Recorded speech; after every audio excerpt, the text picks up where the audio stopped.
respecto al contenido, eh, es mejor que se le hagan por mail a Seba, que los va a poder orientar mejor. Obviamente lo pueden poner en el foro y si yo tengo el contenido, obviamente se los respondo. Pero si tienen algo muy puntual, quizás Seba los puede ayudar mucho más con ese contenido que yo, pero obviamente lo hacen ahí o a través de la plataforma o a través del mail, ¿sí? Así que no se hagan problema con eso, que quizás aprovechen el fin de semana como para ver un poquito más el contenido y todavía no tienen en la cabeza y les surge alguna duda el fin de semana, no se preocupen, háganlo por esa vía, ¿sí? ¿Estamos? Mercedes, Sí.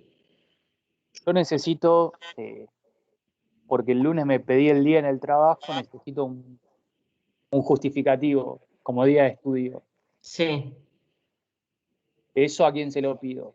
Y me mataste, ¿no tenés un contacto administrativo de la Facu? Porque eso nosotros los profes no tenemos absolutamente nada. Si El año pasado me lo sí. hicieron los profes. Te lo hicieron los profes. Bueno, déjame Sí. lo contacto a Seba, la verdad que no sé cómo funciona. Pensé que era algo más administrativo. Igual yo Te- consulto con la administración. si tenés como algún mail de consulta, por las dudas hacelo. Yo igual le pregunto a Seba, por las dudas que él lo haya hecho. Eh, Me baso también en mi experiencia en la prehistoria. El certificado yo lo iba a buscar a la administración, no me lo daban los profesores en papel, pero bueno. eh, yo me lo anoto igual y le pregunto a Seba. Si llego a tener una respuesta, te mando. Muchas gracias. Cualquier cosa, ¿sabes qué? Lo pongo, si tengo algún tipo de respuesta, lo pongo ahí en el foro. Vieron que Seba creó como si fuera una unidad nueva donde está el parcial y ahí se puede, todos los mensajes que ustedes pongan ahí le llegan a todos los que están en la materia. Entonces, si tengo una respuesta, la pongo ahí, así si cualquier otro que está en la misma situación ya tiene la respuesta. ¿Sí? Listo. Buenísimo. Gracias, Agustín. ¿Alguien más? ¿Alguna pregunta que tenga que ver más con el parcial o alguna otra cosa? Sí, está. A ver, si las respuestas están en los apuntes, ¿es suficiente o tengo que ver también las presentaciones? Mira, Flor, la verdad, las presentaciones yo creo que te pueden servir de encontrar dónde pueden estar las respuestas, ¿no? Claro. Lo que hablábamos la semana pasada, que es, la presentación es como un resumen. Claro, por eso, o sea, si está en los apuntes, está suficiente, ¿no? No, totalmente, claro, claro, claro. Era eso.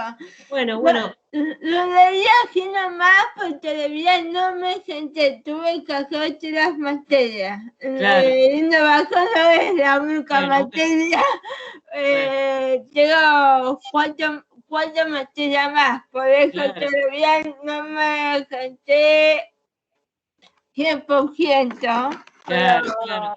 No, me imagino que están con las otras materias y que es un poco época de parciales, aunque con esta locura de la virtualidad a veces se van separando un poco las fechas, claro, pero igual está perfecto el virtual, porque uno le da más tiempo para hacer otra materia, porque si tuviéramos que estar trabajando y nos cruzar, yo no sé si iba a poder hacer sí, 5 materias, porque hace estar.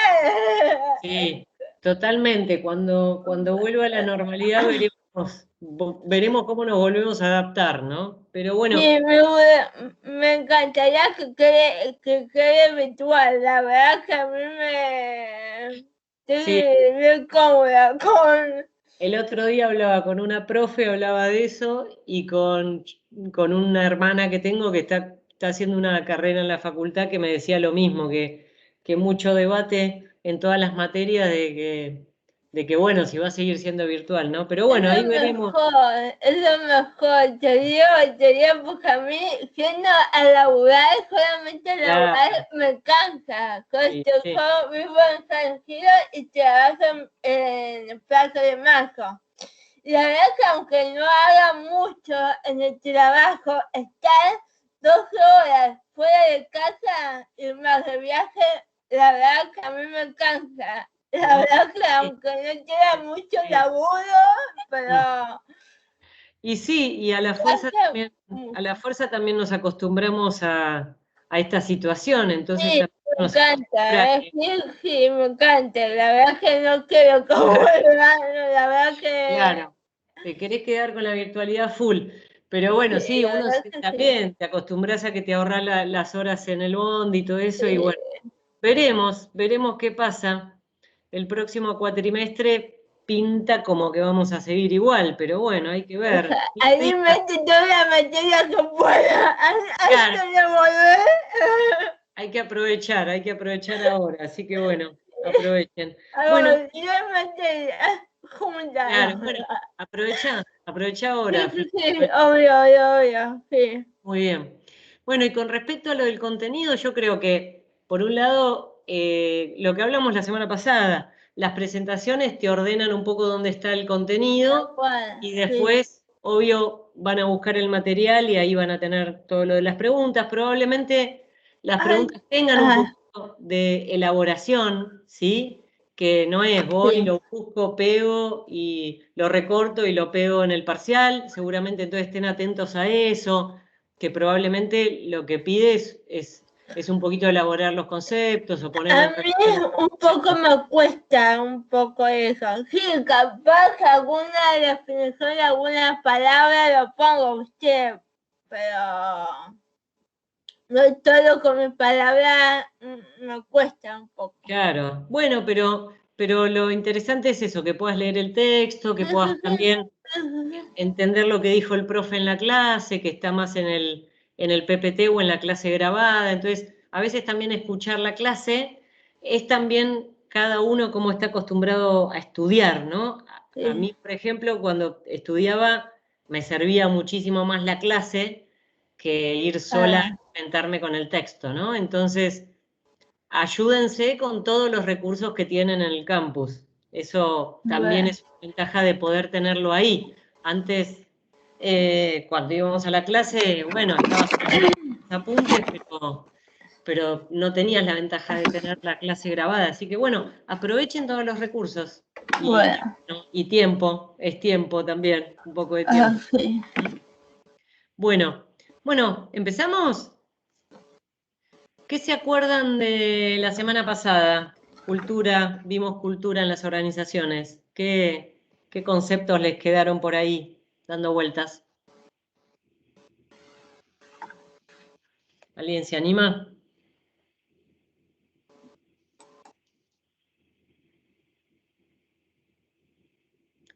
¿Se acuerdan que uno de los autores que vimos hablaba que había 3 niveles como para analizar y revisar la cultura?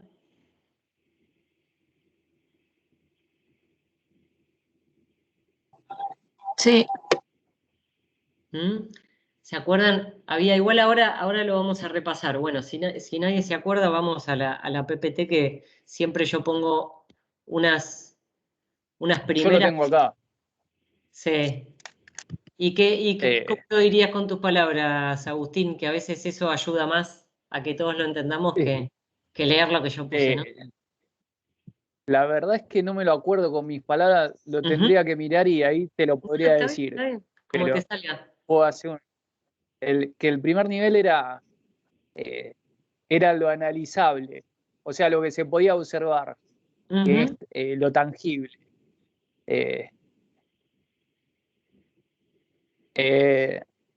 El segundo nivel son los valores.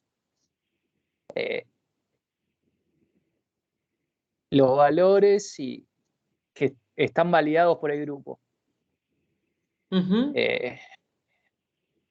Y después el tercer nivel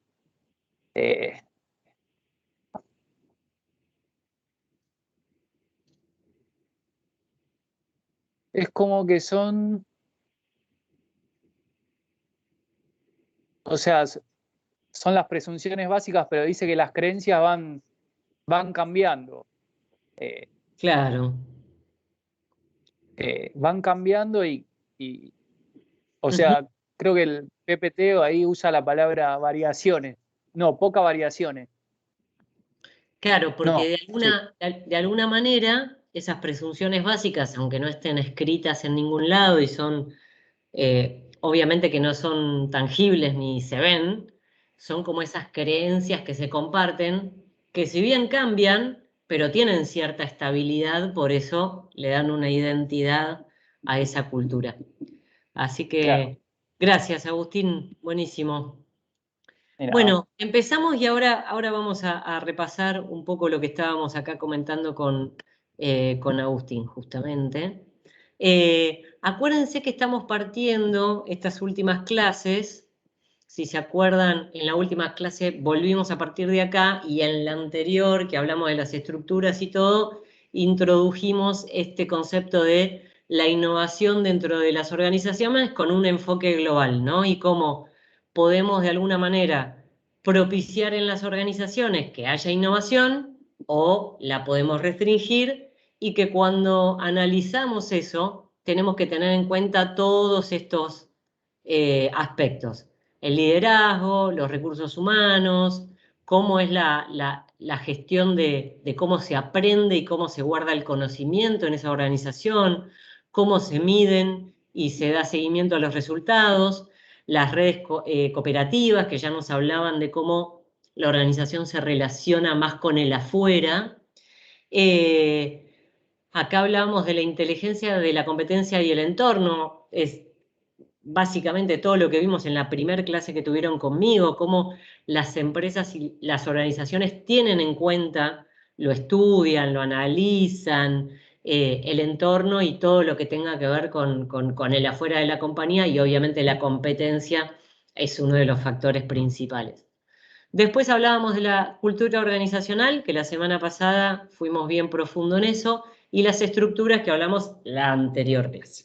Entonces, hoy lo que vamos a hacer es, para hablar ya de la cultura de la innovación, es como que obviamente vamos a hablar de la cultura en sí misma y eso va a ser el tema de hoy, pero también hay otros dos factores bastante fuertes que hacen a cuando nosotros hablamos del concepto de cultura, más allá de que todos estos factores son parte de la cultura de una compañía, estos tres van a ser como los básicos y déjenme que vayamos metiéndonos más profundo para entender eso. Entonces, solo para repasar un poquitito de qué se trataba la cultura organizacional, así cuando empezamos ahora a hablar de los rasgos y de la definición de una cultura innovadora, entendemos un poquitito más, pero son estas presunciones básicas, estas creencias que se comparten entre los miembros de un grupo, en este caso un grupo de trabajo, y que de alguna manera definen a esa identidad de la compañía, pero también definen a, a las personas que están trabajando en la compañía, ¿no? Y estas presunciones básicas no se crean como la visión o la misión de la empresa, sino que es algo que se va generando a través de la experiencia de las personas que forman parte de esa organización, ¿sí? Y como mencionábamos antes también, obviamente se van creando estas creencias y no se quedan estáticas y siempre iguales, sino que a través de las experiencias eh, y a medida de los distintos desafíos o de las distintas cuestiones que le pase a esa organización, se pueden ir generando diferentes cambios, ¿no?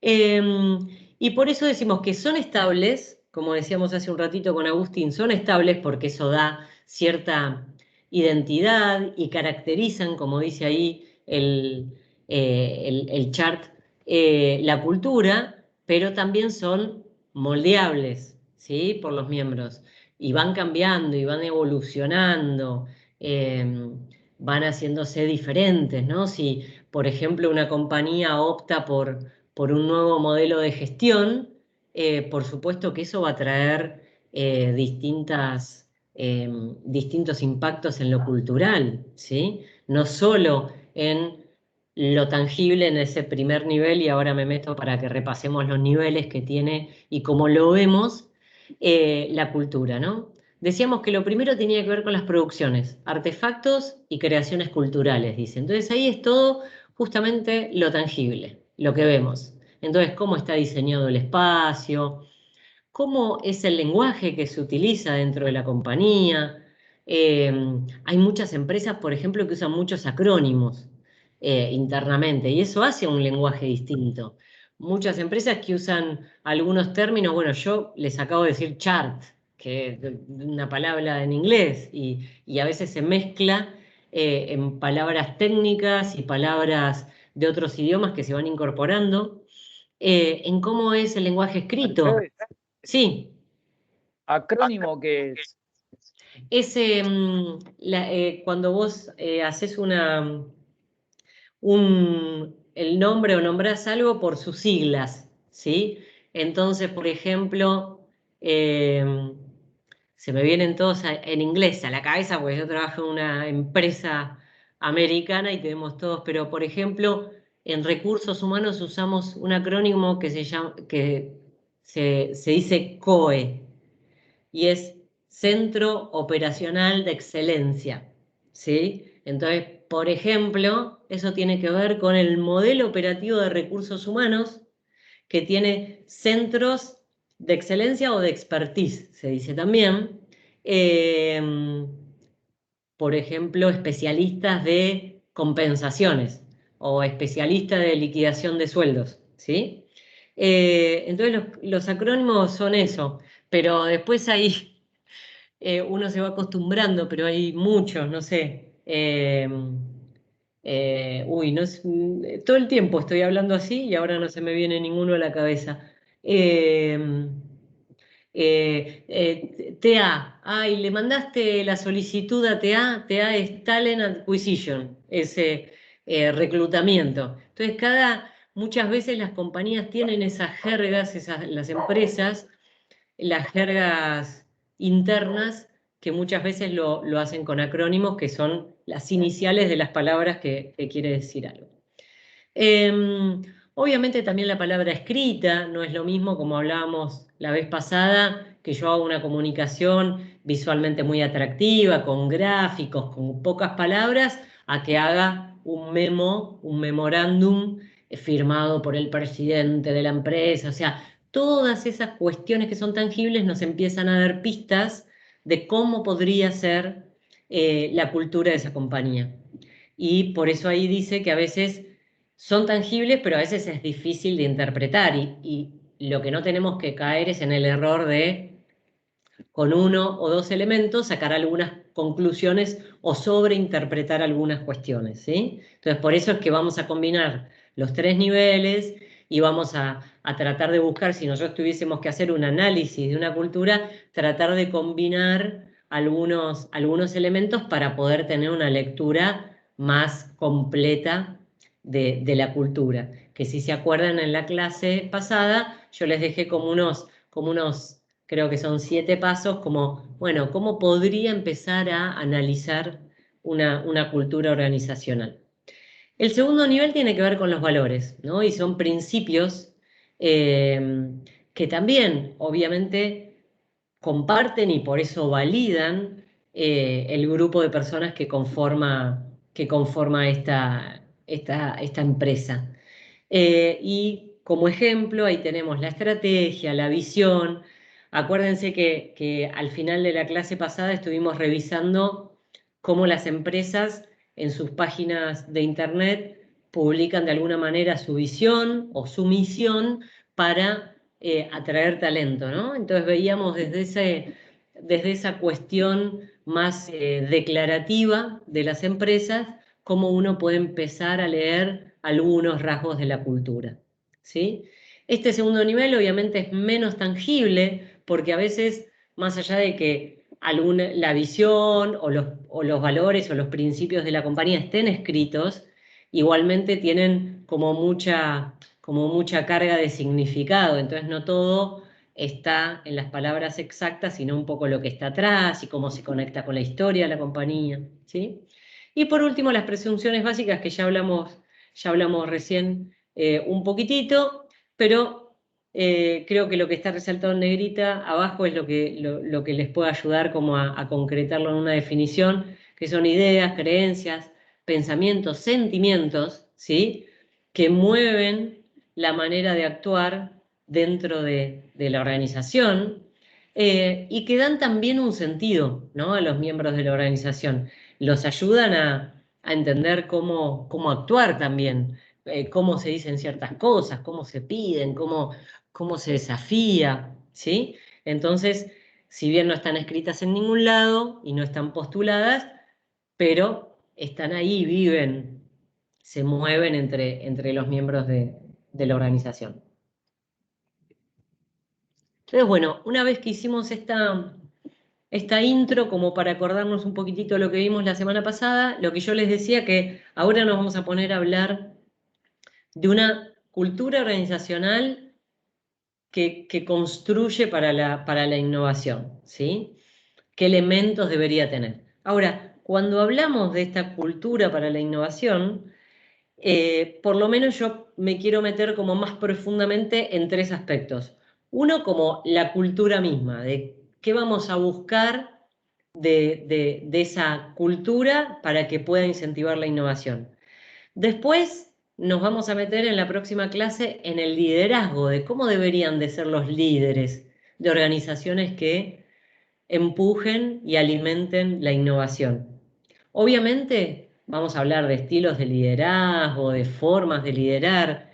Eso es parte de la cultura, por eso es que les hablo de la cultura para la innovación, incluye todo lo que estamos hablando, la estructura, la organización misma, el liderazgo y las capacidades individuales, o qué es lo que deberían de tener las personas que están en esa organización para que sea una organización más innovadora, pero ya al nivel del individuo, ¿no? Y por eso es un poco el planteo de cómo vamos bajando con la materia desde lo más macro, desde las teorías económicas, hasta empezar a meternos en la organización, en la cultura, en los líderes como específicamente como un sujeto que tiene un rol muy específico y luego en todos los individuos tengan el rol que tengan dentro de una organización. Entonces, hoy nos vamos a meter específicamente en la cultura, como un genérico. Entonces, cuando hablamos de cultura y decimos, bueno, ¿qué tipos de cultura empujan la innovación? Entonces, a mí me gusta definirlo con estos 7 rasgos, que creo que van haciendo y van definiendo esa cultura innovadora. Ahora, ¿en las culturas innovadoras están presentes absolutamente estos 7 rasgos? Probablemente no, y quizás hay algunos que estén presentes, pero con más superficialidad, y hay otros que están mucho más profundos en la cultura. Entonces, la idea es que podamos recorrer los 7 factores y que eso nos sirva como marco para repensar cómo entonces podemos incentivar las culturas para que sean más innovadoras. Entonces, el primer rasgo tiene que ver con tener un sentido trascendente. Y esto no es solo, por supuesto, es parte que la empresa pueda expresar un sentido más allá de la tarea específica que cada persona tiene que desempeñar. Y eso habitualmente se hace a través o de la misión, o de la visión, o de los objetivos estratégicos, o a dónde queremos llegar con la compañía, ¿sí? El segundo tiene que ver con un concepto de convivir con el fracaso, de entender que para poder ser innovador también hay que poder probar, y hay que poder testear, y hay que poder equivocarse para aprender sobre eso y volver a crear. Y aparte porque si no, si tenemos culturas que son muy rígidas y que de alguna manera, con alguno de los factores, sancionan la equivocación, el error, ni siquiera dan espacio para poder pensar algo nuevo, porque el temor a equivocarse va a ser más fuerte que la motivación a hacer algo distinto. Después el trabajo colaborativo, creo que ya en los últimos años está más que probado y por suerte la tecnología nos ayuda muchísimo a poder cada vez más tener herramientas que nos ayuden a trabajar de manera colaborativa. Y es como un concepto un poquitito más profundo que el trabajo en equipo, ¿no? El trabajo en equipo es como más encapsulado en una conformación específica que tiene sus reglas, si quieren, hasta de jerarquía. Y cuando hablamos de trabajo colaborativo, lo que queremos es tener una mirada más amplia. El cuarto tiene que ver con la confianza y la libertad de acción, ¿no? Y está bastante relacionado con el 2. Van a ver que hay rasgos que están muy, muy emparentados uno con el otro, ¿no? Como siempre digo, como toda clasificación o cajita que querramos crear para ponerle contenido adentro, siempre tiene algo un poquito de caprichoso, ¿no? Pero acá lo que queremos significar con la confianza y la libertad para acción es como de alguna manera plasmar, ¿se acuerdan las primeras charlas que tuvimos? Que la innovación no es solo tener una buena idea o una idea extraordinaria, es llevarla a la práctica. Entonces, si yo también tengo una organización que incentiva a que vos busques caminos distintos, nuevas ideas, pero es muy compleja en términos de implementación, tampoco se va a poder dar la innovación. El quinto tiene que ver con la agilidad para aprender. Y esto hay un montón de teorías y cuestiones en recursos humanos que analizan esto. Y en definitiva es la capacidad que tiene el ser humano de poder aprender rápidamente a partir de su experiencia. Entonces, las empresas que incentivan esto y que tienen incluso mecanismos para que las personas que trabajan ahí puedan hacerlo de una manera mucho más rápida, también son más propensas a tener mayor nivel de innovación. El sexto tiene que ver con buscar el riesgo, y de vuelta, muy relacionado con el 4 y con el 2, de, bueno, este dicho, el que apuesta no gana, ¿no? El que no va más allá, el que no dice, bueno, un día me puede salir mal, pero otros tantos me va a salir bien. Y vamos a ver que el riesgo en todos los sentidos, ¿no? Pero incluso de las compañías hay riesgo puesto en invertir dinero en lugares donde no saben cuál es el resultado. Entonces, ¿cómo se puede jugar eso y cómo se puede incentivar dentro de las empresas? Y por último, que verdaderamente haya como un campo fértil para proponer y llevar a la práctica cosas nuevas, ¿no? Que no sea solo algo que se declara, pero después es como muy difícil de implementar y llevar a la práctica. Entonces ahora vamos a ir recorriendo cada uno de estos rasgos para ir profundizando un poquitito más.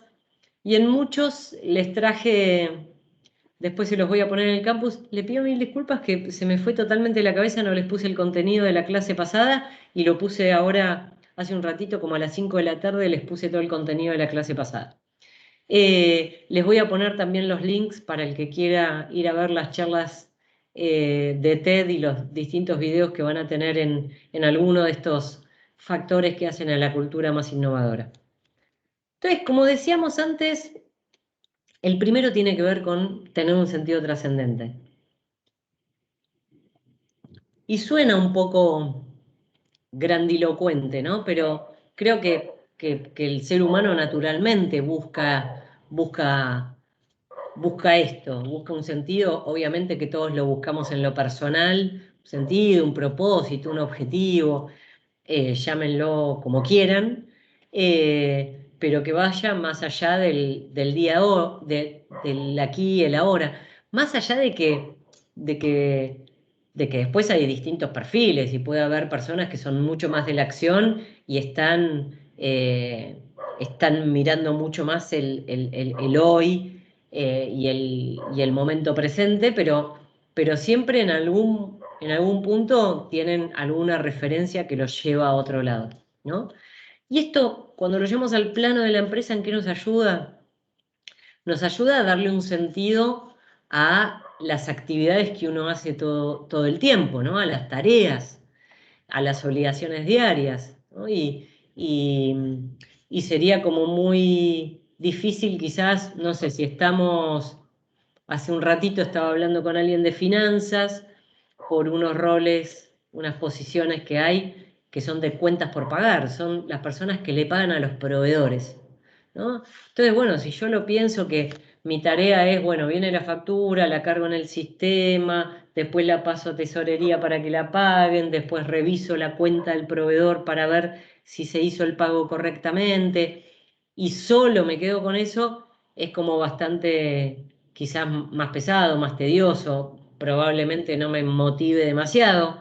Entonces, ahora cuando yo veo que eso es la parte de un proceso que permite, por ejemplo, comprar la materia prima para que una fábrica produzca, y tengo visibilidad de eso, y sé cuál es la persona que hace la compra de esas materias primas, y probablemente lo he ayudado en distintos momentos que tiene que hacer un pago especial para traer algo más rápido porque la planta necesita producir algo con urgencia o lo que fuera, me empiezo a involucrar en un propósito, en algo que va más allá de lo que tengo que hacer, ¿no? Entonces, por eso nos ayuda a que ese sentido, ese propósito, eh, lo que yo esté haciendo tenga mucho más relevancia. Y después, cuando ese propósito está unido con un propósito personal, obviamente que se vuelve más potente, ¿sí? Después, otra cosa que tenemos que hacer en las organizaciones es que, si bien más o menos si está organizada la empresa, si es una compañía multinacional o grande, mucho más, tiene su propósito, su misión, su visión escritos, pero bueno, ¿cómo hacemos que eso viva de forma genuina en la organización, ¿no? Y también para que sea adoptado y que tenga sentido en lo que hacen las personas todos los días, porque eso obviamente, si nosotros tenemos un propósito que para nosotros nos engancha, nos motiva, nos empuja para adelante, eso ayuda a la motivación, y hay un concepto que se llama motivación intrínseca, que después por eso les puse acá, que vean esta charla, que justamente habla de esto, de la motivación intrínseca, y tiene que ver, pone como tres elementos para hablar de esta motivación intrínseca. Uno es la autonomía, ¿no? De que yo tenga, de alguna manera, posibilidad de tomar decisiones y de hacer mi trabajo a la manera que yo quiero, que tenga cierto campo para tomar decisiones y poder hacer mi trabajo de manera autónoma. El otro tiene que ver con tener esto, un sentido de propósito de lo que hago, y el otro es como tener maestría, lo llama Daniel Pink, que es la persona que hace esta charla, que es tener conocimiento de lo que hago, ¿sí? Entonces, el sentido, como dice ahí el anteúltimo punto, le da a las personas una visión más articulada de lo que puede ser el objetivo general o macro de la empresa, y cómo uno puede contribuir desde el lugar donde está, ¿sí? Y si la verdad que si esta conexión no está muy clara, bueno, lo que tendríamos que hacer dentro de la organización es trabajar para consolidar esa conexión, de que realmente el propósito sea conocido, esté tangible dentro de lo que hacemos todos los días. Y después, obviamente, estas cuestiones se pueden traducir en distintas cosas que fuimos viendo. Si recordamos la primera capa, de elementos tangibles, de artefactos, bueno, ¿cómo puedo volver tangible un propósito? Bueno, a través de la comunicación, obviamente. Si hago la comunicación solo por email, bueno, va a tener un impacto. Ahora, si aparte de hacer una comunicación por mail, el dueño de la compañía o el gerente general dan una charla, va a tener otro impacto y vamos a empezar a trabajar como más profundamente estos puntos que hablábamos antes. Y si no solo da una charla general para 300 personas, sino que hace cafecitos, aunque sea virtuales ahora, con 4 o 5 empleados contándole de qué se trata ese propósito, seguramente va a tener más impacto. Entonces, ahí vamos como trabajando, una vez que vemos estos conceptos en cada uno de los factores, como a través de distintas herramientas podemos ir poniéndolos en marcha y podemos hacerlos que realmente vivan en la organización. Mercedes, Sí, yo creo que uno, lo que dice el sentido de trascendente es que uno se tiene que sentir importante. totalmente, totalmente. Sí, más allá de la carga que cada uno le ponga al trabajo, ¿no? Porque después hay una cuestión, para muchas personas el trabajo es un habilitante para, ¿no? Eh, y obviamente muchas de estas cosas que hablamos, las hablamos, por supuesto, teniendo en cuenta que estamos hablando desde un lugar que hay ciertas condiciones básicas dadas. Por supuesto que una persona que está trabajando el día a día para poder llevarle la comida a su familia, bueno, estamos hablando de otra situación totalmente mucho más extrema, que hay muchas otras cuestiones básicas que tenemos que arreglar antes de hablar de esto que estamos hablando, pero bueno, me gustaría hacer esa aclaración para que entendamos que obviamente todo lo que estamos hablando ahora tiene que ver con, bueno, hay ciertas condiciones básicas que están dadas y estamos hablando de un trabajo relativamente estable, pero así todo, en un trabajo estable, que tenga ciertas reglas, que tenga cierto respeto de las cuestiones básicas, obviamente, que te paguen el sueldo acorde, que te lo hagan en Creo tiempo y que forma, que te traten con esa respeto. Bueno. aclaración es muy importante. Ujú. Parece una obviedad, pero es fundamental. Total. Ujú. Sí, por supuesto, ¿no? Por supuesto. Y después vamos en escalas, ¿no? Tenemos empresas que uno puede ver así, o las empresas que vimos el otro día, que entras a la página de internet y es todo lindo, buenísimo, y verdaderamente tienen muchos recursos para poder trabajar con sus empleados y todo, y después, obviamente, tenemos empresas reinformales que no cumplen con las obligaciones que tienen que tener, por supuesto, ¿no? Entonces nosotros estamos, si quieren, analizando un campo donde ciertas condiciones básicas están dadas en una organización, ¿sí? Por más chiquitita que sea, pero digo, condiciones de respeto, de buen trato, desde lo duro que puede ser cobrar un salario, cobrarlo a tiempo, hasta también tener estos factores que digo de, bueno, un trato justo, un respeto, ¿sí? Entonces, pasamos, si quieren, esa vara de las condiciones básicas y por supuesto, después cuando pasamos ese umbral de las condiciones básicas, también hay una elección, si quieren, desde algún punto de vista propia, de decir, mirá, para mí el trabajo es un posibilitador de otras cosas. La verdad que a mí, la verdad, trabajar en una compañía que hace zapatos o en una que hace juegos por internet, me da absolutamente lo mismo. No, la verdad que no me ata a ningún sentido trascendente, porque para mí mi trabajo es eso, lo que necesito ganar para hacer otras cosas, que quizás me gustan más, me gusta tocar la guitarra, me gusta estar con mi perro, o me gusta estudiar otra cosa y estoy estudiando eso y eso es lo que me lleva más a un sentido trascendente. Así todo, ese trabajo tiene una funcionalidad que está bueno que sea vivido de la mejor manera posible. Entonces, tal cual como vos decís, cuando uno puede conectar de alguna manera, y aunque de vuelta el sentido trascendente no sea, "Ay, bueno, tiene que ser salvar las vidas de las personas porque estoy trabajando en una farmacéutica, entonces todos los días siento que cada vez que atiendo el teléfono porque estoy en la recepción, siento que le salvo la vida a las personas. No, tampoco es eso, no lo sentimos así, pero sí sentirse parte de algo más grande, de que estás colaborando con otras personas. Desde mi punto de vista, creo que hace incluso más llevadero el trabajo. Esto, como lo decías vos, Agustín, de sentirse más importante. Yo lo traduzco también en sentirse mejor en lo que uno hace.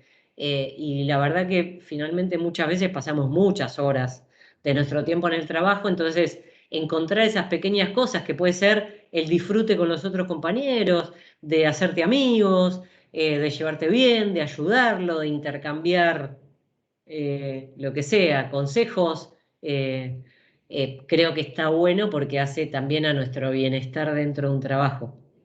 Así que totalmente, apunta a eso, a cómo podemos enlazar las cuestiones, si quieren, más del día a día con algo un poco más amplio que nos lleve a pensar diferente. Y eso justamente cuando lo miramos desde la perspectiva de, de la innovación, por supuesto que personas que estén más alineadas con el propósito, que sientan que lo que hacen contribuye con algo más grande, seguro que van a estar más disponibles para poder innovar y tener ideas y tener la energía para llevar esas ideas a la práctica. El segundo, dijimos, tiene que ver con convivir con el fracaso, con tener la posibilidad de que se pueda fracasar dentro de las empresas y que sea como una fuente de experimentación, ¿no? De prueba y error. Y es esto, de tener espacios, y cuando decimos espacios como en el sentido más amplio, de que exista el error, de no condenarlo, ¿sí? Si nosotros lo condenamos y ahí de vuelta, cada una de las cosas que yo les voy diciendo está bueno que las piensen como en estos 3 niveles de la cultura. Entonces quizás, bueno, desde lo formal, y sí, no es que salió un mail diciendo, bueno, queríamos avisarles a todos que Mercedes estuvo tratando de hacer un nuevo sistema de base de datos para tener todos los datos de los empleados y poder sacar indicadores, pero la verdad que le salió malísimamente mal, que no tiene los permisos para que la data sea confidencial. Obviamente que cuando hablamos de no condenar los errores o no hacerlos visibles de manera negativa, no tiene que ver con quizás el nivel más concreto y más formal de la compañía, pero sí de la manera en que hablamos sobre estos fracasos dentro de las empresas. Y en general hay algo que capaz que lo tengo ahí como un punto puesto, pero ya se los comento. En general, en el mundo, y ahora se los pongo en el mundo corporativo, bien con todos los prejuicios y todo lo que puedan imaginarse del mundo corporativo, está como un poco mal visto esto de fallar, ¿no? Es como mucho la cultura del éxito, de, bueno, y si vas a crecer y vas a seguir escalando dentro de la compañía, todos esos conceptos son muy fuertes, entonces no está tan bien visto y las compañías no se dedican a contar sus errores, ¿no? Y la verdad que probablemente se aprenda mucho más de algo que salió mal que de algo que salió bien, ¿no? Y por eso dice ahí que permite evolucionar a la organización. Y obviamente alentar la innovación, porque finalmente es experimentar. Mercedes va a depender mucho del liderazgo también, me parece.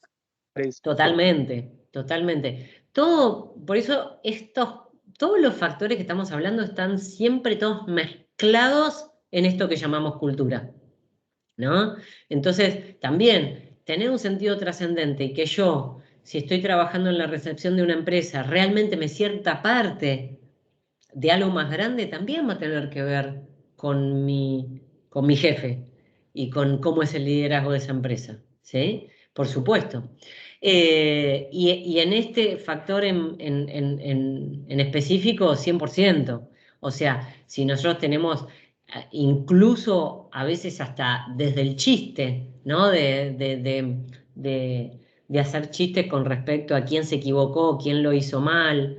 Entonces, por supuesto, que la próxima vez que alguien quiera decir algo diferente, bueno, lo va a pensar 1000 veces, porque dice, bueno, y me quedo expuesto y no me gustaría. Entonces, bueno, obviamente que todo eso se tiene en cuenta. Entonces, cuando hablamos de los rasgos culturales, de vuelta a pensar, bueno, para hacer una cultura que conviva con el fracaso, ¿qué tendría que hacer desde lo concreto? ¿Qué tendría que hacer en los valores y qué tendría que suceder en esas creencias y en esas presunciones básicas? Que son las que menos podemos tocar directamente, las tocamos con los otros dos niveles, ¿no? Entonces, después, lo que les traje acá, hay algunas metodologías que nos ayudan a trabajar en tener esta cultura del error y del testeo más que nada. Hay una metodología que se llama como pensamiento de diseñador, que en inglés es design thinking, pero yo después les voy a poner material para que lo lean. Hay un montón de cosas en castellano que pueden buscar. Ay, se me ocurrió que después les voy a dar para que vean, justamente no se ve, para que escuchen un podcast de Eduardo Castica, que es una persona que trabaja muchos temas de innovación, y está interesante porque son podcasts muy cortitos, de 9, 10 minutos, que tienen distintos conceptos de innovación y está interesante que lo puedan escuchar. A mí me gusta mucho la radio, entonces el podcast es como una radio a demanda, está muy bueno. Esta metodología específicamente de pensamiento diseñador, lo que hace justamente es ayudarnos con un proceso para que primero definamos bien el problema. Una vez que definimos bien el problema, ahí vamos a buscar cómo resolver ese problema. Y esto es algo sustancial, ¿no? Porque muchas veces nosotros queremos innovar partiendo de una idea, ¿no? Y esto es mucho un concepto también que está entre los emprendedores. Que más que enamorarte de una idea, porque cuando nosotros tenemos una idea es como, incluso como algo que nos enorgullece, ¿no? Que tenemos, bueno, tengo esta idea, quiero ahora implementarla, y a veces dentro de todo ese proceso no vemos que no es viable o que tiene cosas para hacer diferente. Entonces, en general los emprendedores te dicen, bueno, mejor enamórate de un problema. Y en definitiva, esta metodología parte de eso. Es de, primero entendamos el problema que tenemos, que queremos resolver, obviamente, ¿no? Lo definimos, lo entendemos, nos metemos, pero bien a profundidad, tiene distintas herramientas de hacer estudios en campo, actividades de inmersión. ¿Qué quiere decir esto? Bueno, no, estoy trabajando en un proyecto que es para que los operadores de la planta trabajen más relajados. Bueno, buenísimo. Ahora, si estás en el escritorio trabajando remoto, tratando de pensar en eso, es bastante difícil. Y si no conoces, nunca fuiste a la planta. Entonces, lo primero que tenés que hacer es una inmersión. Andá, metete, entendé. Lo buenísimo sería trabajar un mes completo como un operador para sentir realmente en el cuerpo qué es lo que sucede. Entonces, esta metodología de pensamiento de diseñador trabaja un poco con eso. Definir el problema, métete, empapate, respira el problema todo el tiempo. Después ahí pasás a la etapa de decir, bueno, ¿qué soluciones puedo encontrar a este problema? Y empezás a trabajar en ideas. Y tenés un montón de ideas, te dice, generá, cualquier tipo de idea, no importa, porque hay un momento que cuando hacemos estas metodologías de innovación, lo bueno es tener variedad y cantidad, muchas ideas. Después pasas a una etapa de refinar, de agrupar ideas que se parecen, de eliminar otras ideas que no pueden, que no van a funcionar. Y el siguiente paso tiene que ver con tratar de hacer un prototipo rápidamente y probarlo, con testear, esto que hablamos, de probar, de experimentar, de que si fracasás, bueno, fracasaste. Entonces, no espero a tener una super política de recursos humanos implementada en toda Latinoamérica y que me la aprueben de todos lados, sino que, bueno, voy a hacer un pequeño testeo de este cambio que quiero hacer en los procesos operativos en la planta, para que los empleados de la planta tengan mayor libertad para tomar decisiones, supongamos. Bueno, entonces hago un pequeño piloto con un solo turno, con una sola línea de producción. Entonces, lo que te da esta metodología es de poder hacer, eso lo llaman prototipo, hacer un pequeño prototipo de testeo rápido. Entonces, aprendo y vuelvo a alguno de los puntos del proceso. Quizás tengo que volver a donde tenía un montón de ideas para validar si alguna de las ideas que descarté son más válidas una vez que tuve ese nuevo aprendizaje, y es como una iteración, ¿no? Vuelvo a empezar hasta que llego a algo que cumpla con las condiciones que estoy buscando, ¿no? Y lo importante de tener esta posibilidad de fracasar, de testear, de experimentar, es porque obviamente que pretender tener una cultura innovadora en algo que nunca cambia es casi como una contradicción, o sea, no existe. Así que eso es un poquito, obviamente, el concepto de poder convivir con el fracaso para poder ser más innovador. Y acá van a tener la charla que les habla específicamente de este concepto de mentalidad diseñador, que es una metodología. Por eso siempre les pongo la referencia acá para que después todos los elementos ustedes lo puedan encontrar. Y también les voy a poner como link estos dos enlaces, que es The Failure Institute, que es como el instituto de la falla, el instituto del error. Lo creó una emprendedora mexicana, justamente porque en su experiencia emprendedora, obviamente tenían amigos que también emprendían, y que la verdad muchas veces se encontraban más contando los fracasos que habían tenido que los éxitos o las cosas que le habían salido bien, ¿no? Entonces, de ahí ideó este instituto de la falla, del error, donde buscan justamente tener estas experiencias para aprender sobre eso.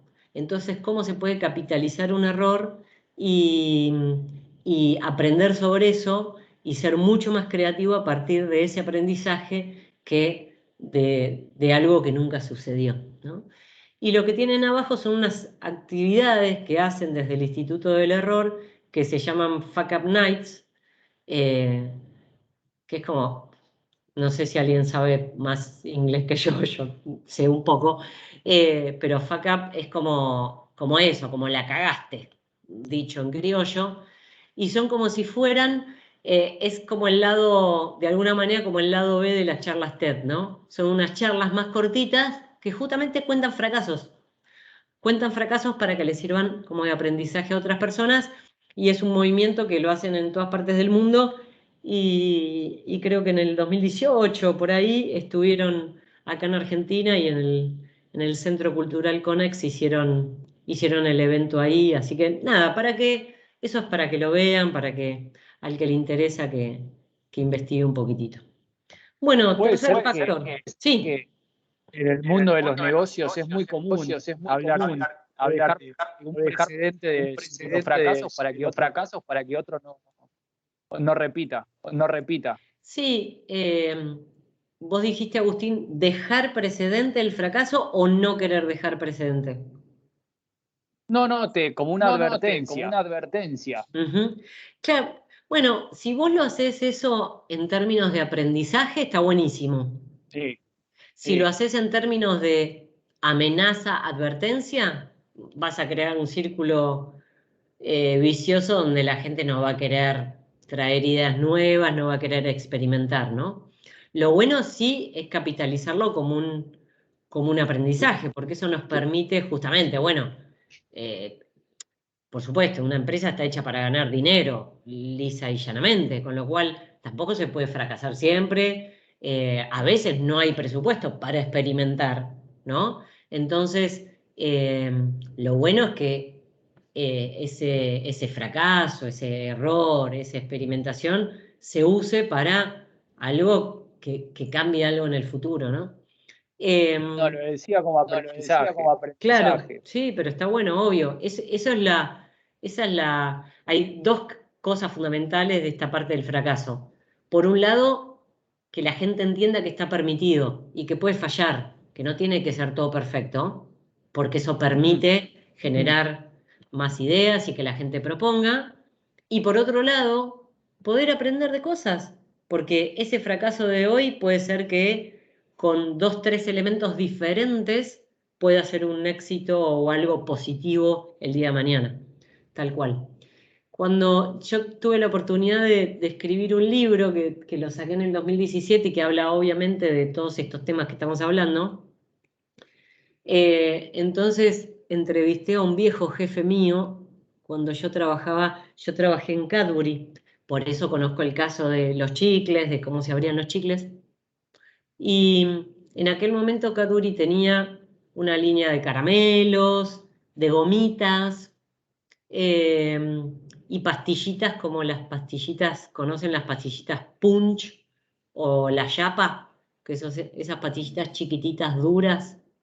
Bueno, entonces en un momento esas empresas tienen, como decíamos en la primera clase, buscando el entendimiento del entorno, a veces también, bueno, buscas tendencias.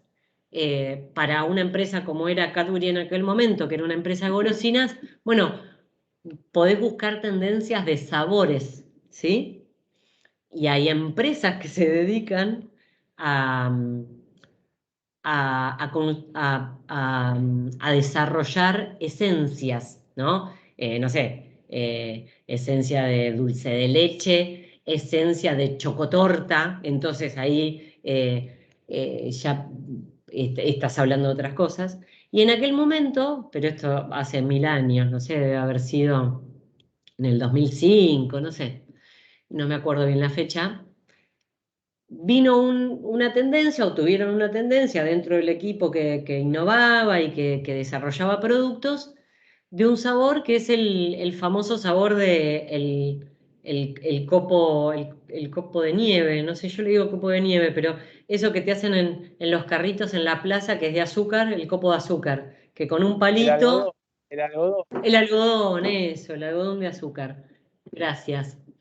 Entonces había como toda una tendencia que se venía ese sabor y que, bueno, entonces se desarrollaron productos, se sacaron a la venta gomitas como los yumis con ese sabor, se sacaron caramelos como tipo del formato de palitos de la selva con ese sabor y pastillitas como si fueran las pastillitas Yapa con ese sabor. Bueno, fue un fracaso total. No se vendió nada, quedó materia prima, o sea, fue un fracaso total. Y bueno, justamente la persona que entrevistaba me contaba cómo trabajaron sobre eso en ver qué cosas podrían haber hecho diferente de todo el proceso, pero también con cierto, si quieren, hasta humor para que justamente no quedara esa experiencia como algo doloroso y que la gente no quisiera traer nuevas ideas o que se formara esta cultura de, bueno, el fracaso no está permitido.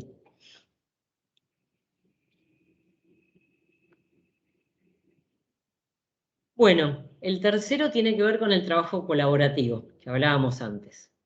Y es, como les anticipaba, como una evolución del trabajo en equipo, ¿sí? Esto de trabajar como de manera cooperativa o de manera colaborativa es mucho más amplio, ¿no? El equipo en general está como enfocado en algún objetivo. En general, los equipos son funcionales, o sea, tiene que ver, bueno, el equipo de finanzas, el equipo de recursos humanos, el equipo de ventas, el equipo de atención al cliente. Entonces están mucho más enfocados. Y cuando hablamos de colaboración o de cooperación, lo que buscamos es que empiecen a haber lazos, no me importa qué función, no me importa en qué estés trabajando, cómo podemos incentivar y colaborar en eso. También es importante cuando hablamos de colaboración entender qué es lo que hace el otro, no es solo lo que hago yo, sino lo que hace el otro para justamente tender esos puentes, empezar a armar esas redes dentro de la, de la compañía. Y no solo entender lo que hace el otro o lo que hace otra función u otro departamento, sino también cómo una función puede impactar en la otra y cómo esas funciones se alinean con una visión global y de procesos. Entonces, para poder colaborar también tenemos que tener eso claro. Y acá les traje una charla de un francés que me parece que está re bueno. Hace unas clases atrás teníamos un compañero que nos contaba su experiencia, que a veces quería cambiar cosas, pero le era muy, muy difícil, ¿no? Y un poco lo que expone esta persona tiene que ver con 6 reglas para poder simplificar el trabajo, justamente cuando se va volviendo más complejo. ¿Y cuando se van volviendo más complejos los trabajos? Bueno, cuando van creciendo. Entonces, cuando vos es una empresa pequeña y está el dueño con 3 colaboradores, bueno, es imposible que vos no sepas qué está haciendo el resto.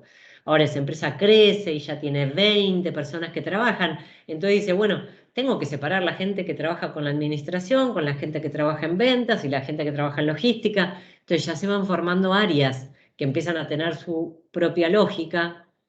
Entonces, bueno, cuanto más nos vamos complejizando, más se desincentiva el trabajo colaborativo, ¿no? Entonces, ¿cómo podemos pelear de alguna manera contra esos silos que se van armando, equipos estancos donde la información no fluye?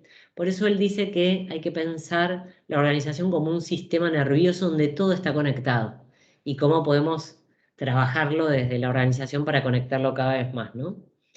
Y una de las cosas que él dice que es fundamental es entender el alcance que tiene el trabajo que nosotros hacemos y el alcance que tiene mi tarea, y no solo en lo que yo estoy haciendo hoy, sino el alcance que puede tener mi tarea en el futuro, ¿sí?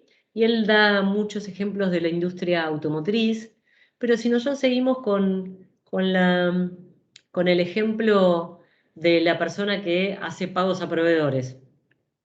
Bueno, él puede tener muy consciente de cómo hacer la tarea, si no la termino tal día, eso no llega a tesorería para que pueda hacer el pago finalmente al proveedor.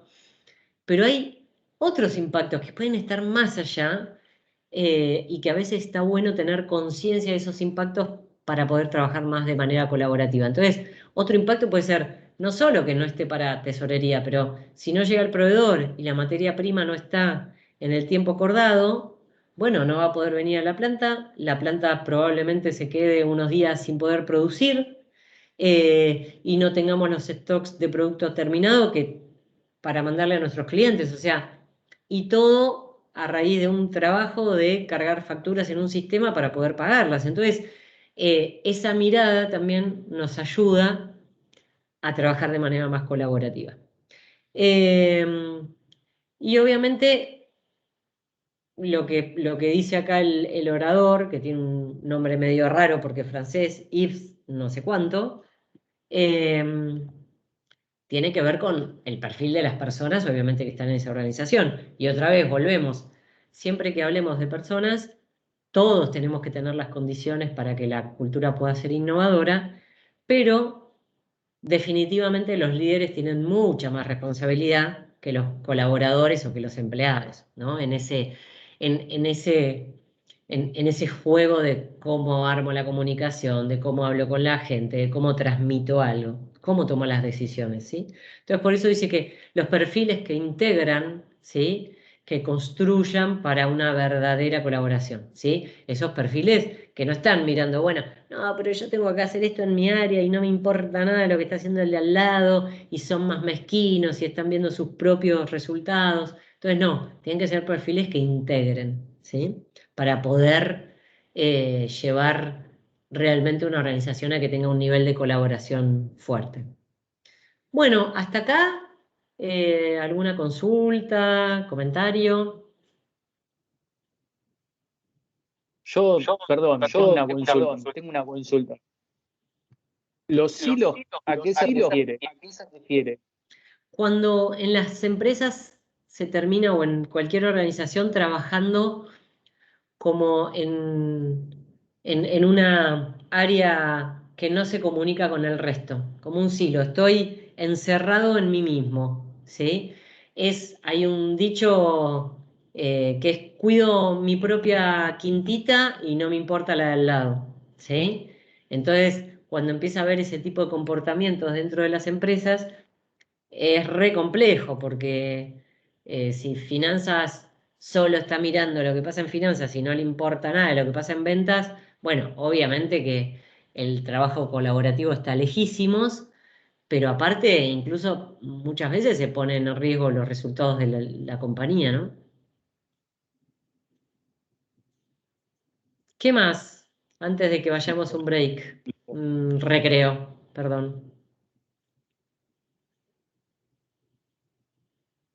¿Estamos? A ver, vamos a fijarnos qué hora es. Son las 7:17. Bueno, ¿les parece? ¿Volvemos 7:30? ¿Mm? 7:30, 7:35. Listo. Así tienen 15 minutitos y un poquito. ¿Sí? 7:35 volvemos. Perfecto.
Greatest album ever made. It's absurd to ever ask anybody that question. That is an absurd question, but I have an answer. I'm gonna have to say it's from 1955. It's completely improvised. It is the soundtrack from a French film directed by Louis Malle. Louis. It looks like Louis Malle, but I've never seen the movie. It stars an amazing French actress named Jeanne Moreau. Jeanne Moreau. I've never seen the movie. The movie is called L'Ascenseur pour l'échafaud, which means the elevator to the gallows. That album is one of the best albums.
chance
Bueno, vamos volviendo.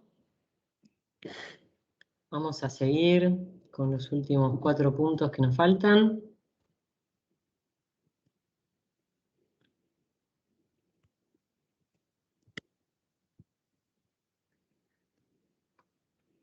Bueno, el último que habíamos tocado es el de la colaboración, y entonces ahora vamos a pasar al cuarto, que tiene que ver con la confianza y libertad para la acción. Y lo que decíamos justamente que, acuérdense que la innovación no solo es la idea, sino la factibilidad para poder implementarla y que se haga realidad, ¿no? Entonces, en este aspecto lo que hablamos es de un concepto de la autonomía, ¿no? De cómo podemos dar autonomía a las personas que están trabajando para que eso alimente obviamente la innovación.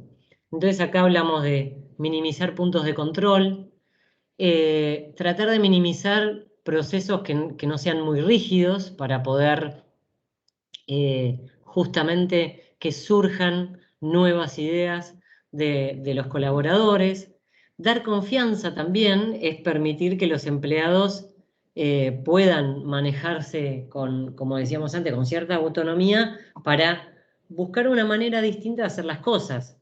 También tenemos que recordar que la innovación no es solo la innovación en un producto o en un servicio como algo totalmente rupturista, sino a veces que la innovación viene de cambiar un proceso, de cambiar una forma de hacer las cosas, de cambiar una manera de contar cómo lo hacemos, de la comunicación. Entonces, cuanto más confianza nosotros le demos a los colaboradores para que puedan tomar decisiones y un campo, una órbita donde puedan tomar decisiones libremente, obviamente que eso va a ayudar.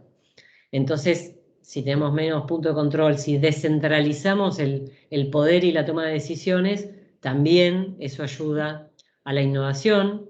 Y como dice ahí, libertad con confianza va más allá de delegar una tarea, ¿no? O una responsabilidad a alguien, sino hacerle sentir a esa persona que lo que está haciendo también puede encontrar una mejor manera de hacerlo, que puede ir también más allá de lo específico que está haciendo. Entonces, eso de vuelta, acá ven que todo se genera a través de la forma de liderar, de la forma de comunicar, de todas las cuestiones que podemos manejar que sean más tangibles dentro de una organización para que el empleado sienta que tiene esa confianza y esa, por lo menos en su campo de acción, obviamente, que pueda tomar ciertas decisiones. Y también este clima de libertad donde las personas puedan sentirse confiadas de pensar, desarrollar nuevas ideas y de contarlas, de decirlas, de exponerlas, de compartirlas, ¿sí? A veces pasa que si los ambientes son muy rígidos, podemos tener personas con muy buenas ideas e intenciones y fortaleza para poder llevar adelante esas ideas a la práctica, pero si no está validado un poco en el clima y en la forma de trabajar de la compañía, ni siquiera se le va a cruzar por la cabeza levantar la mano y decir algo, ¿no? Entonces, ¿cómo podemos generar esa confianza y ese ámbito para tomar ciertas decisiones a las personas, ¿no? ¿Algún comentario o pregunta sobre este punto? Si no, pasamos al siguiente. Bueno, después igual si se les ocurre algo, me dicen. El 5 tiene que ver con agilidad para aprender, ¿sí? Y justamente lo que hablábamos mucho cuando tocamos el punto de permitir el error y la cultura de la experimentación, del cambio, si eso puede pasar en una organización, pero no tenemos la capacidad de aprender de eso ágilmente, rápidamente, tampoco lo podemos capturar, ¿no? Entonces, por eso es que también los 7 factores, más allá de, como les decía al comienzo, no todas las compañías tienen los 7 factores presentes, o algunos con más intensidad que otros, muchos de estos factores se complementan, ¿no? Entonces, podemos tener una cultura, una organización que permita el error y por eso la experimentación, pero si no aprendemos de eso y si no aprendemos de una manera ágil y rápida, no nos sirve de mucho, ¿sí? Entonces, sí. Mercedes, tiene que ver con la metodología, design thinking. Bueno, muchas de esas metodologías están relacionadas. Esto que vos mencionás de la metodología de pensamiento diseñador, ya lleva, digamos, este concepto del aprendizaje rápido dentro de la misma metodología, porque tal cual, como yo les contaba, lo que te ayuda a la metodología es a decir, bueno, hago un pequeño prototipo, lo pruebo, lo testeo, lo miro, aprendo y vuelvo al proceso y probablemente refino la idea, la hago distinta, le pongo otro condimento, ¿sí? Tal cual. Y después hay otras metodologías que si ustedes googlean, metodologías ágiles, y le va a salir un montón de herramientas y de metodologías para trabajar sobre esto. Y tiene que ver con eso, de poder aprender de las situaciones nuevas e inciertas, como dice ahí, ¿no? Y aplicar los aprendizajes. De vuelta, siempre vamos como un pasito más. No es solo, si vamos como concatenando, como atando un concepto con el otro, de nada sirve el error y experimentar si no puedo aprender. De nada sirve aprender si no puedo aplicar esos aprendizajes, ¿sí? Y eso es lo que va a ser algo poderoso para que realmente haya innovación en una organización. Y cuando hablamos de agilidad, y hay todo un concepto también, si se meten en Google y ponen agilidad para aprender, les va a salir distintas definiciones, competencias, que eso vamos a hablar en la clase cuando veamos las capacidades individuales, vamos a hablar mucho de competencias, que es como la capacidad de poder, la combinación del conocimiento con capacidad de hacer algo.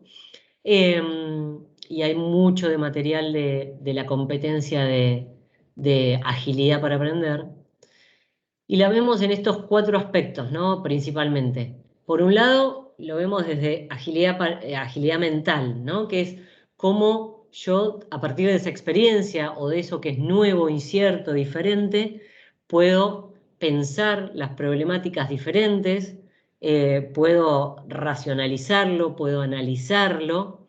Esa es la agilidad mental. Después hay otra agilidad, digamos, que tiene que ver con la gente, ¿sí? Y es la capacidad que tienen las personas en tener, si quieren, bien coloquial, como la mente abierta para capturar otras opiniones y construir sobre eso. Entonces estoy frente a una nueva experiencia y hay personas que son más, que tienen como la parte mental más desarrollada, entonces dicen, no, bueno, tengo que analizar este problema y hacen miles de escenarios y cálculos, si es un problema que tiene que ver con algo matemático o financiero, lo que sea, y otras personas que también, bueno, tienen esa capacidad intelectual y mental, pero también tienen la capacidad de, bueno, a ver, espera, y este problema voy a escuchar un poco más de qué se trata, voy a buscar referentes, voy a buscar personas que probablemente hayan pasado por la misma experiencia. Entonces también tiene que ver con esa capacidad de conectar con otros.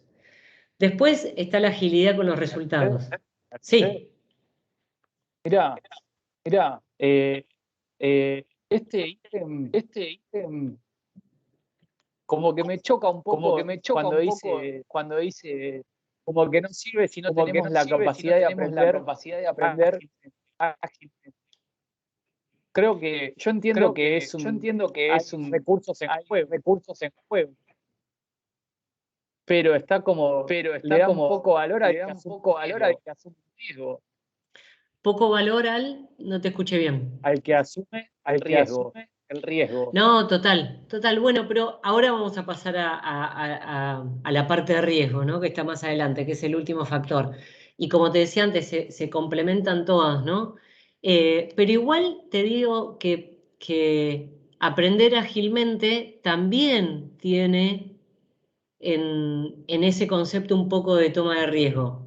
Porque lo que te dice acá es, de alguna manera, el concepto que está detrás de todo esto, es que si vos tenés un problema en una empresa, por ejemplo, una empresa de tecnología, y para abarcar ese problema, bueno, haces un proyecto y pones un montón de personas a trabajar juntas para que analicen el problema, para que puedan desarrollar distintas alternativas, y tardaste 8 meses, probablemente cuando terminás el problema ya cambió.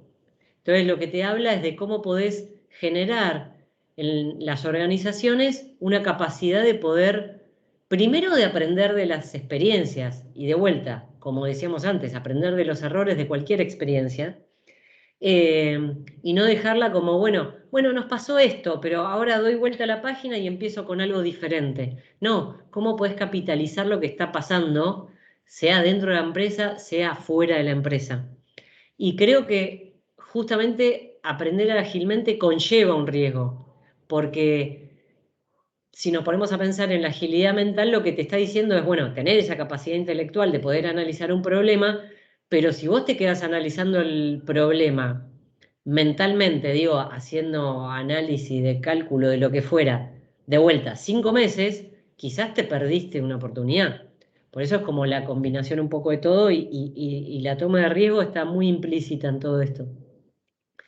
Entonces, cuando hablamos, pero está bueno esto, está bueno, Agustín, gracias por los aportes de poner un poco en tensión un concepto con el otro, ¿no? Porque nos ayuda como a entender cómo se complementan estos 7 factores.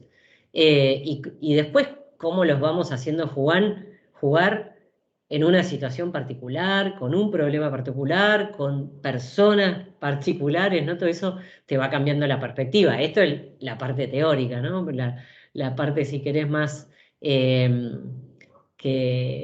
más del cuentito. Después en la realidad pasan miles de cosas que a veces no te permiten tener el tiempo de aprender y capitalizar los aprendizajes, o lo que fuera, distintas barreras que no te lo permiten hacer. El tercero, que tiene que ver con la agilidad en los resultados, es entregar resultados en situaciones difíciles, inciertas, ambiguas, ¿no? Como dice ahí. Entonces, es como decir, ok, estoy en una situación que no conozco, con variables que nunca manejé, pero hay personas que tienen igual capacidad de decir, bueno, en este ambiente que todavía no tengo completa la información, no sé bien en qué va a terminar, de poner algo en acción, concretarlo y llevarlo a la práctica. Entonces, esa es la agilidad para los resultados.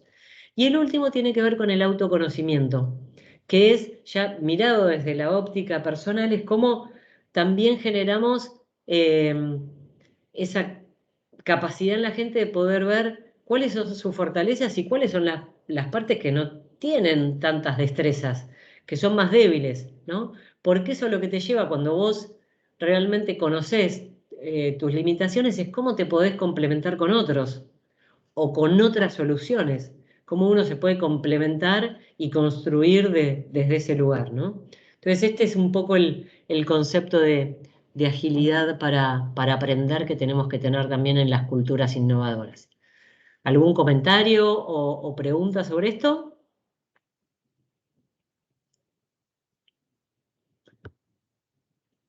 Bueno, pasamos al siguiente, que es justamente el riesgo. Y bueno, una cultura que no está dispuesta a correr riesgos, obviamente es difícil que tenga espacio para la innovación, ¿no?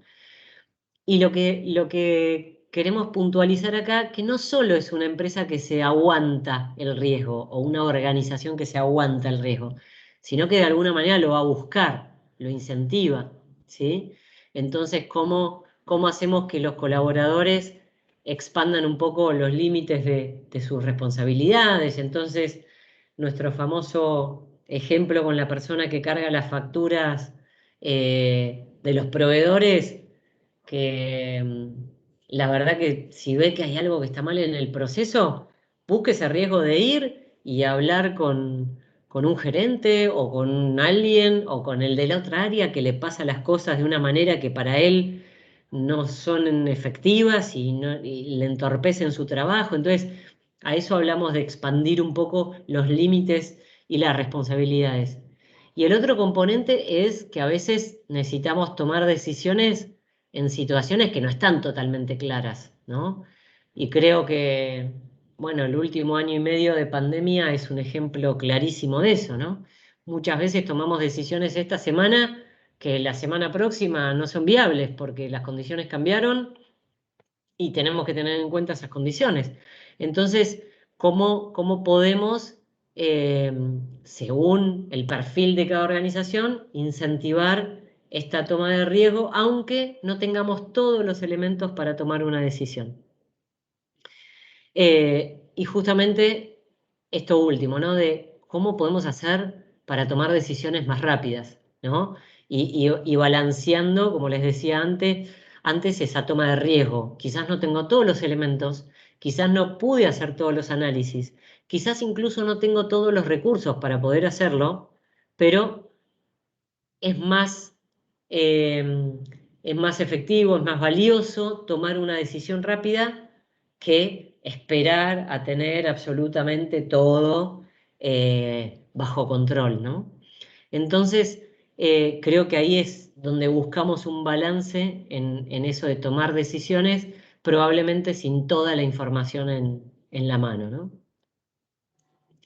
Y por último, el último factor que les traía tiene que ver con esto de campo para lo nuevo, que exista y está bueno como verlo gráficamente, aunque no sea gráfico, ¿no? Cuando decimos campo o espacio para lo nuevo, eh, que se sienta como que está ese lugar donde uno puede fracasar, buscar el riesgo, que es fundamental para la innovación, pero también cuando me alimentan la creatividad, cuando yo empiezo a decirle a las personas, bueno, che, podés tener nuevas ideas, cuando los formo con eso, ¿sí? ¿Cómo los puedo, por ejemplo, alimentar, como dice ahí, para la creatividad y la innovación en metodologías, como puede ser la de pensamiento de diseñador o en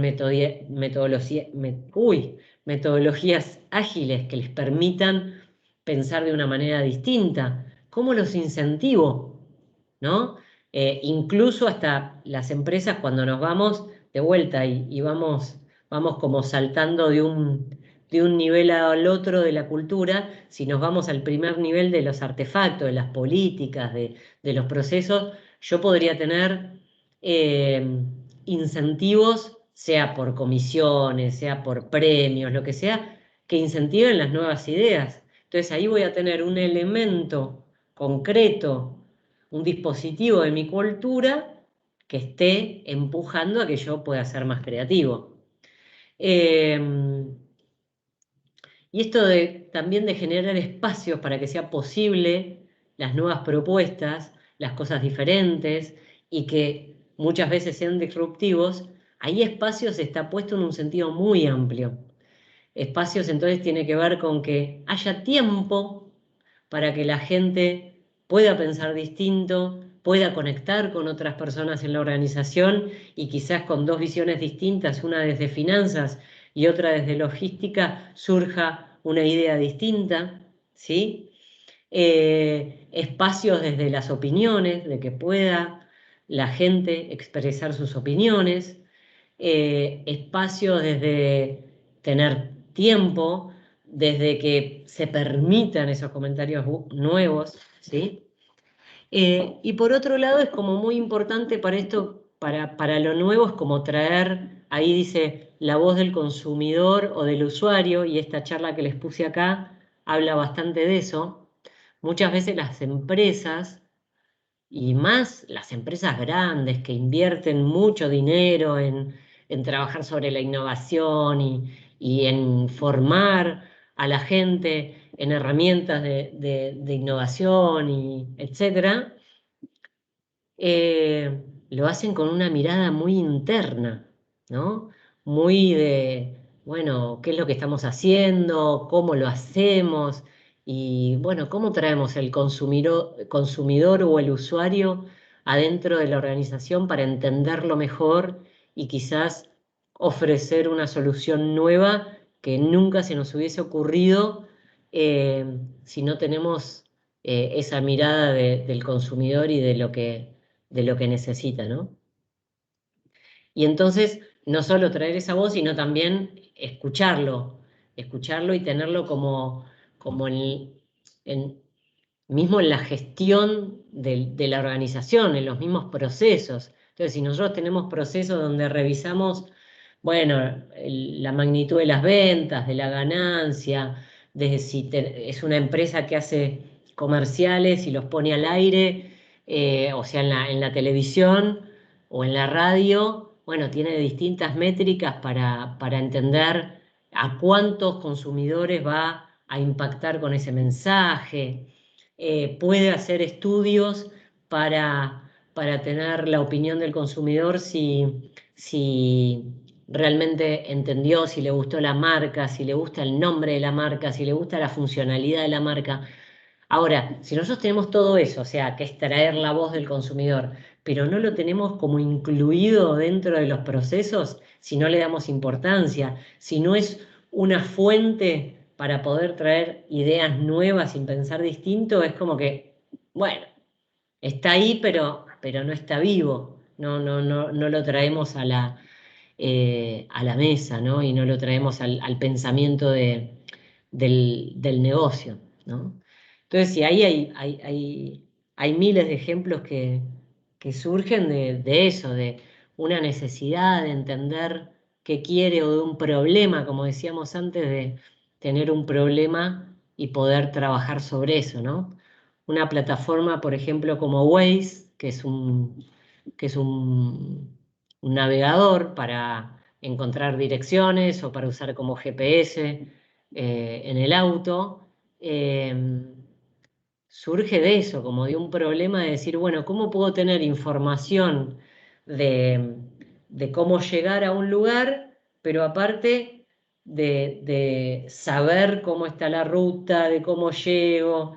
Y la solución que se le dio fue en su momento totalmente disruptiva, ¿no? Porque Waze obtiene información de los mismos usuarios que usan, para ser bien redundante, la aplicación y van cargando distintas notificaciones que hacen que cuando vos salgas y tengas que ir, sea en transporte público o en un auto o caminando, te diga si hay un problema en la vía, si no hay, si hay una calle cortada, si están arreglando lo que fuera, si hubo un accidente. Entonces, creo que está bueno este concepto último, es cómo cómo incentivamos la creatividad, primero también cómo formamos, cómo empujamos a que los empleados sean más creativos y más innovadores a través de herramientas o de conocimiento, pero también de crear los espacios para que puedan estar esas opiniones diferentes y de traer mucho el consumidor o quién es mi cliente.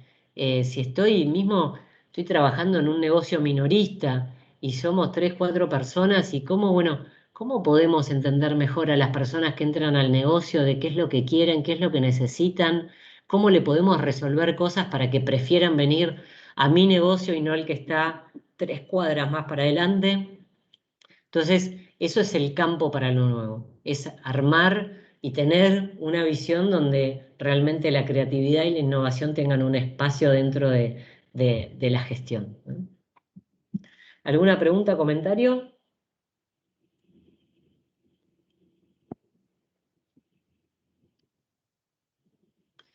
Bueno, entonces con esto cerraríamos y en las próximas clases lo que estaríamos trabajando dentro de estos 3 elementos que son más allá, como decíamos antes, que hay más elementos que hacen a la cultura y a la cultura de la innovación, queremos puntualizar y ponerle una lupa bien a estos 3 elementos, que es cómo definiríamos una cultura de innovación en sí misma y que son estos 7 factores que vimos hoy. Después vamos a ver cómo tiene que ser el liderazgo para que obviamente empuje y haga que esa cultura de innovación se pueda llevar a la práctica. Y por último, entender cómo las las capacidades de cada trabajador, de cada individuo, pueden ser atendidas y enfocadas para que, obviamente, se cree esta cultura de la innovación, ¿sí? Así que eso es todo por hoy. No sé si tienen comentarios, preguntas que quieran hacer. Ya están cansados, quieren cerrar la semana.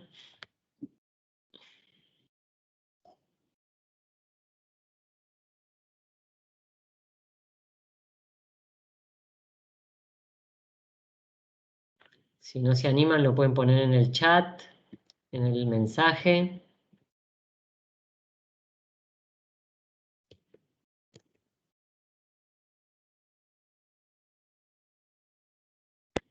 Bueno, si no hay nada,